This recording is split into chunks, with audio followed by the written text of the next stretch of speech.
주님께서 여러분과 함께 또한 사제와 함께 마테오가 전한 거룩한 복음입니다.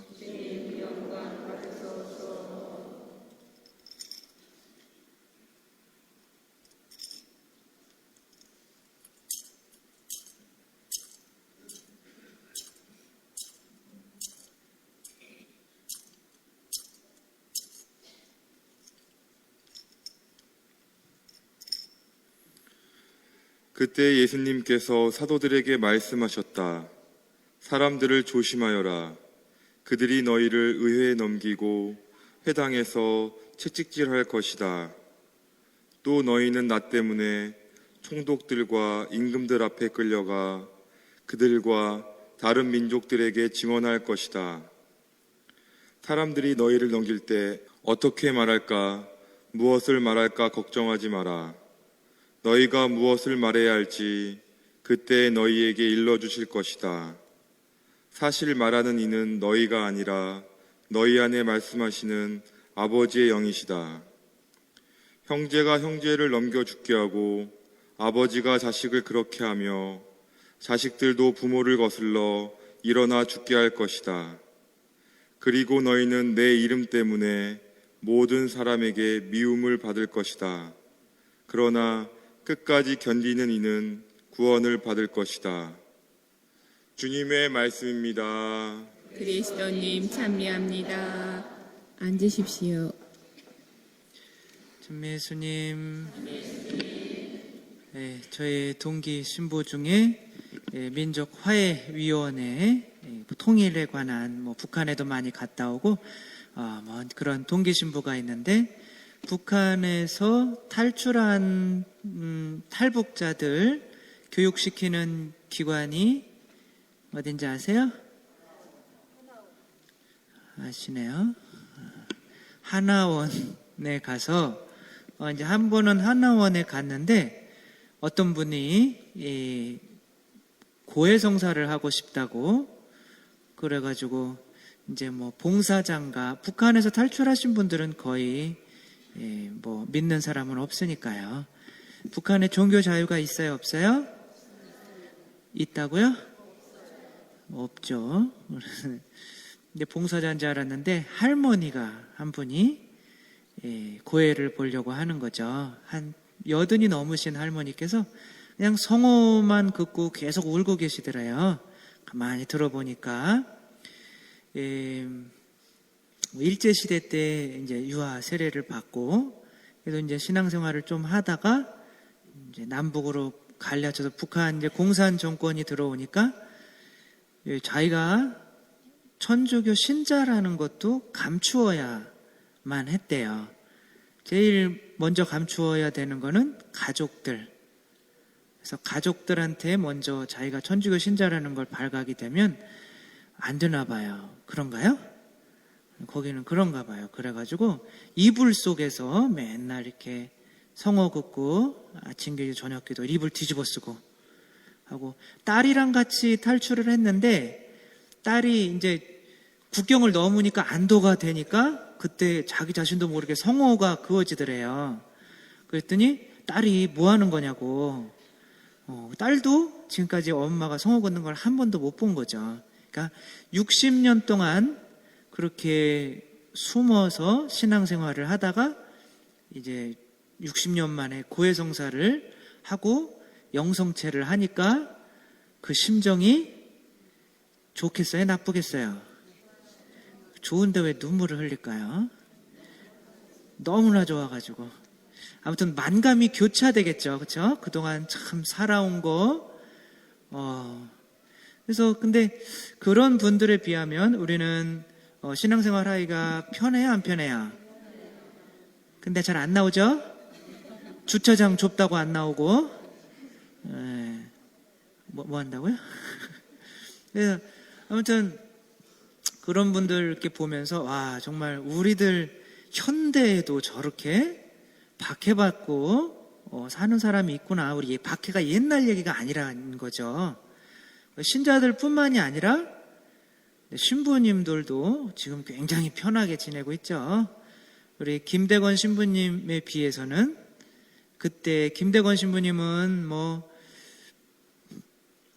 15살 때 이제 마카오로 유학을 가죠. 근데 이제 천주교를 믿어도 죽었는데 신부 만든다고 아들을 유학을 보냈다는 그런 게 밝혀지니까 이건 뭐 어떻게 죽여도 한이 없는 거죠. 그래서 아버지 김재준 아버지죠. 그분 순교하시고 어머니는 고 우르술라 길거리에서 거지로 삽니다. 잡히면 안 되니까 그냥 거지로 있는 거죠. 거지 뭐 조사 안 하잖아요. 그렇죠? 길거리에서 그렇게 사는 거죠.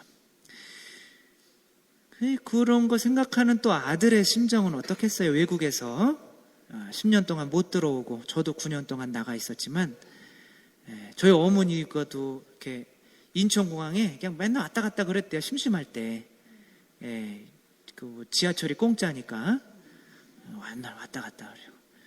그냥 그런 거죠. 일단은 우리가 그 신앙을 가지게 되면 사람들로부터 이해를 못 받게 돼요. 여러분 이제 세례 준비하시는 분들도 있지만 사실은 주위에 안 믿는 사람들이 이제 있다면 여러분이 세례 받으려고 막 이러는 거는 주위 사람들이 잘 이상하게 생각을 할 수도 있습니다. 그런 거 그런 게 이해받지 못하는 게 박해받는 거죠, 결국에는. 그래서 이제 신앙이 깊어지면 깊어질수록 더 사람들한테 이해를 받지 못합니다. 우리 그 김대건 신부님도 참 사람들이 볼 때는 이해가 전혀 안 되는 사람이었던 거죠. 그때 25살 나이로 중국어, 라틴어, 불어에 능통하고 저 뭐 하도 우리나라 들어오려고 해서 실패를 많이 해서 우리나라 여기저기 하도 자주 돌아다녀서 우리나라 머릿속에 다 있는 거예요. 그걸 그림으로 그렸어요. 그게 아무튼 우리나라 지도도 그리고 똑똑한 사람이었던 거죠. 그때 당시로 뭐 프랑스 군대가 뭐 배로 오고 막 그래서 이렇게 그 뭐죠? 통역관으로도 잠깐 이렇게 마카오에 있을 때 이제 나갔다가 아무튼 그런 인재죠. 우리나라에 그렇게 말할 수 있는 사람이 없었죠. 외세에 이제 많은 그런 것들이 있었는데 살리려고 그래도 자꾸 죽겠다고 그러고 그래서 아무튼 이제 막 죽겠다고 그랬는데 뭐 어떻게 해요? 또 이렇게 돌리려면 때려야 되잖아요. 뭐 그때는 뭐 우리가 생각하는 뭐 이렇게 애들 맞는 뭐 매 정도가 아니죠. 그때 뭐 그 뭐라 그래? 치도곤이라고 그러나요? 이렇게 쇳덩어리 있잖아요. 삼각형으로 된 쇳덩어리. 긴 쇳덩어리를 이렇게 치면 허벅지 이렇게 뼈가 분질러져서 여자를 그렇게 때렸어요. 그래서 그 순교록에 보면 여자 성녀들도 이렇게 하도 맞아서 이 허벅지 뼈가 무릎 밖으로 이렇게 튀어나온 거죠. 치료도 안 하고 이제 그렇게 썩어가서 이제 그리고 뭐 별 희한한 고문도 다 있어요. 계속 머리를 계속 때리는 거죠. 이렇게 나무로. 그럼 머리만 맞는 게 아니라 그 머리카락이 그 나무에 눌러붙어가지고 계속 머리카락도 뽑히면서 머리에 피가 나면서 머리를 이렇게 뽀개가지고 죽이는 거죠. 근데 그렇게까지 하면서 그렇게 그래도 근데 형벌을 주는 사람에게 김대건 신부님이 이렇게 얘기를 합니다. 제게 이런 형벌을 주신 관장님께 진심으로 감사드립니다. 여러분들도 여러분 박해하는 사람, 미워하는 사람, 이해하지 못하는 사람한테 감사드리죠? 감사 안 해요? 그런 사람이 없으면 여러분 믿음을 증가시킬 기회가 없어요. 여러분 미워하거나 이해하지 못하는 사람이 없으면 다 이해하면 여러분 발전이 없습니다. 여러분 미워하는 사람들이 여러분들 스승이에요. 나중에 관장님께서 제게 내리시는 이 형벌을 통해서 저는 더욱 하느님 사랑을 느낍니다. 이해가 가요? 막 맞으면서 맞을수록 하느님 사랑을 더 느낀다는 거죠. 여러분도 이해가 안 가죠? 그러니 하느님을 믿는 사람이 안 믿는 사람이 이해가 갈 리가 없죠. 우리 하느님께서 관장나리를 더 높은 관직에 올려주시기를 빕니다. 미친 거죠. 다른 사람들이 볼 때는 더 높은 관직에 나를 많이 때려줘가지고 더 높은 관직에 올려주시기를 빕니다. 그러니까 막 막 비웃죠. 비웃다가 이놈 봐라, 이게 아주 그냥 덜 맞아서 그렇구만. 그래서 칼을 뽑아가지고 죽이려고 막 그래 신용을 하니까 김대건 신부님이 칼을 이렇게 잡고 자기 목에다가 이렇게 대면서 여기를 치십시오 이렇게 하는 거죠. 그랬더니 이 사람들이 놀라면서도 또 비웃는 거죠. 깔깔깔깔 다 비웃고. 어떻게 보면 우리 밖에 있는 사람들이 우리 비웃을 수 있어요. 그리고 뭐 세례 받거나 세례 받으려고 하거나 받고 난 직후에 이제 많은 사람들이 냉담을 하게 돼요. 왜 그러냐면 집안에 좋은 일이 생길 것 같았는데 안 좋은 일이 가끔 생기기도 합니다. 그래서 어떤 자기 세례 받으려고 하는 분이 와서 그러는 거예요. 저 세례 못 받겠어요. 왜요? 그랬더니 세례 받으려고 몇 달 다녔는데 집안에 우환만 그냥 가득 끼는 거예요. 그래서 제가 잘 됐네요. 그거는 정말 좋은 현상이라고, 아무 일도 없는 게 큰 문제라고. 우환이 있으면 좋은 거잖아요. 그렇죠? 이게 세례를 받으려고 하면 누가 질투를 해요? 마귀들이 질투를 해서 안 좋은 일이 자꾸 생기게 해서 세례를 못 받으려게 하려고 하는 거예요. 그리고 세례를 받고 나서도 자꾸 안 좋은 일이 생기게 해서 내가 세례 받아서 집안에 안 좋은 일이 생기는구나. 그래서 예수님은 오늘 정말 알아야 될 거는 예수님은 우리에게 장미 받기를 약속하시지 않는다는 거예요. 오늘 복음에서 뭐라고 그래요? 모든 사람들이 너희를 미워할 것이다 이렇게 얘기해요. 우리는 미움 받는 사람들이에요. 장미 받기를 아니라 가시 받기를 약속하는 거예요. 그러나 끝까지 견뎌내는 이는 구원, 영원한 생명을 얻을 것이다. 그거 약속하는 거지 성경에 아무 데도 없어요. 여러분들이 성당에 나와가지고 세례 받아가지고 뭐 누구처럼 갑부가 된다거나 돈을 많이 받는다거나 남편이 진급을 한다거나 애들이 뭐 취직을 잘한다거나 좋은 대학에 들어간다거나 그런 성경 구절 한마디도 없어요.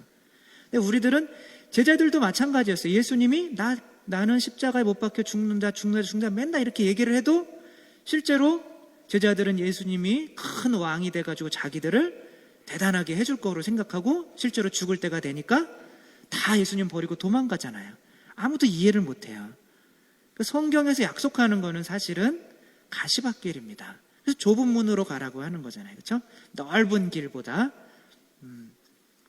이런 게 준비가 안 돼 있으면 나중에 힘든 게 왔을 때는 바로 포기해요. 신앙. 왜냐하면 세상 것만 바라고 신앙을 믿기 때문에 그런 거죠.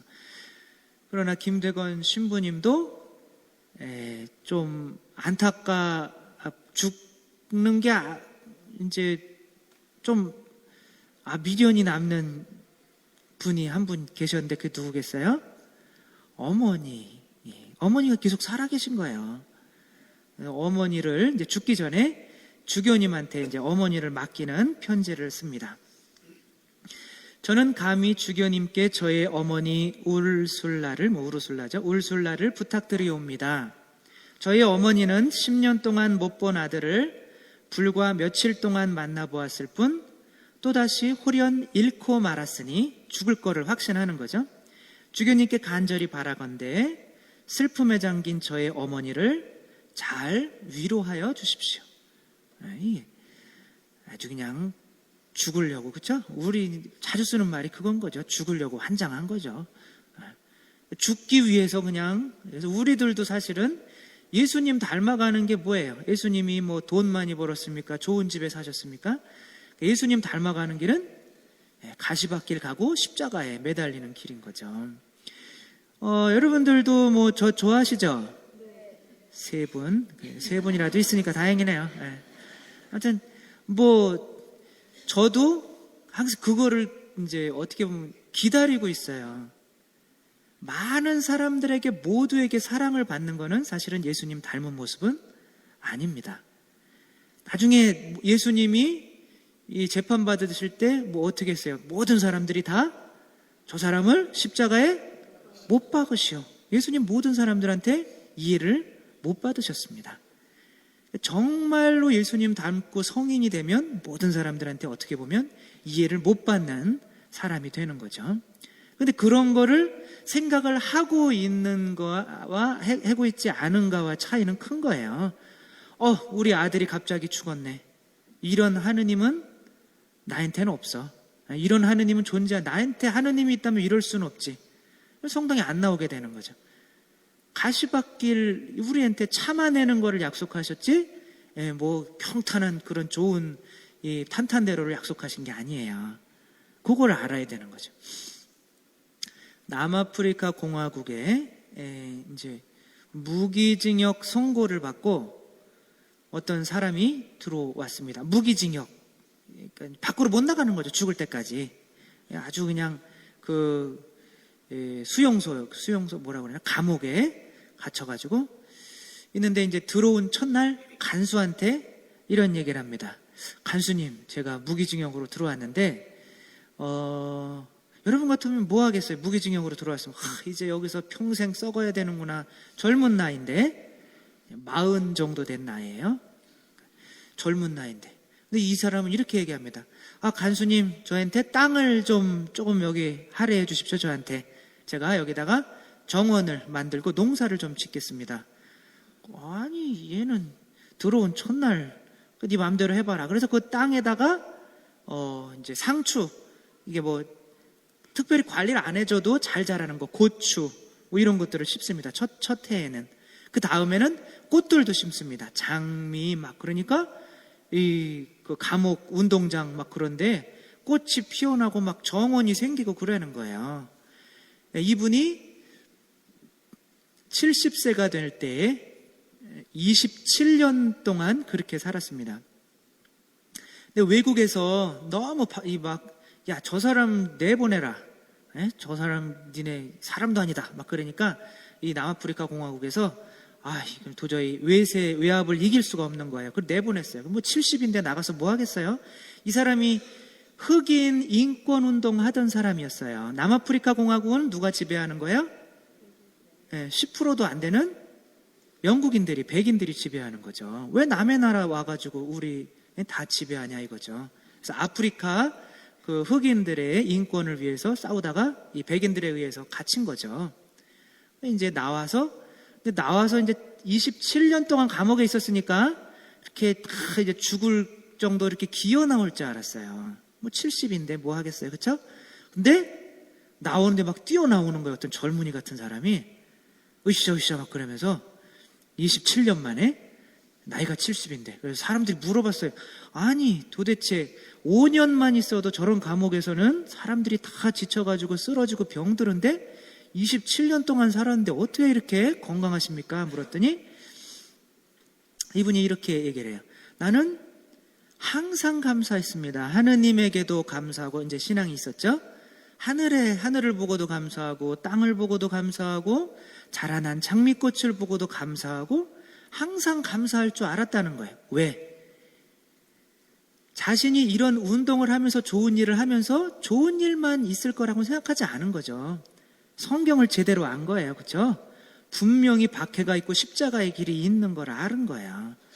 자기가 제대로 살고 있다는 거를 안 거죠. 그래서 농사도 짓고 매일 운동도 열심히 하고 70살에 나와서 처음으로 흑인으로 남아프리카 공화국 대통령이 됩니다. 이 사람이 누구예요? 똑똑하네요. 넬슨 만델라라고 하는 사람이죠. 노벨 평화상도 받고, 만약에 나 이제 무기징역 끝났구나 이제 그렇게 살았다면 이렇게 70이 넘어서 나와서 정말 대통령이 되면서 남아프리카를 영국으로부터 독립시키고 정말 인권을 위해서 노벨 평화상까지 타가면서 그렇게 활동을, 지금도 안 돌아가셨어요. 그렇게 활동을 할 수는 없었겠죠. 우리들 조금만 힘들어지면 성당 나가면 안 되겠다. 그게 성경을 어떻게 보면 예수님께서 약속해 놓으신 거를 잘못하는 거죠. 예수님은 이 세상에서는 마음의 평화, 저 세상에서의 영원한 행복을 약속하신 겁니다. 그래서 우리가 이 세상 것들만 바라보다가 어려움이 조금이라도 닥치면 그건 아닌가 보다. 그러나 분명히 예수님은 이 세상에서 모든 사람들이 너희를 미워할 것이다. 그러나 끝까지 참고 견디는 이는 하늘에서 영원한 생명을, 끝까지 참고 견디라는 거를 우리에게 요구하시는 거죠. 우리들도 힘들고 어렵고 신앙에 대해서 어떤 의문이 들고 의심이 들고 할 때 예수님께서는 끝까지 견디라고 하셨구나, 이 말 명심하면 좋겠습니다. 루카복음 마지막 한 구절만 비슷한 구절인데 읽고 마치도록 하겠습니다. 사람들이 너희를 미워하면, 성당 다닌다고 뭐 교회 다니는 시어머니가 미워할 수도 있잖아요, 그렇죠? 남편이 미워할 수도 있고, 왜 맨날 성당만 나가 밥 안 차려주고, 밥을 차려주고 나오세요. 사람들이 너희를 미워하면, 그리고 사람의 아들 때문에, 나 때문에 너희를 쫓아내고 모욕하고 중상하면 너희는 행복하다. 막 고상 집어던지는 사람도 많잖아요, 우리 가족 중에. 그러면 너희는 행복하다 이거야. 그날에 기뻐하고 뛰놀아라. 보라, 너희가 하늘에서 받을 상이 크다. 아멘.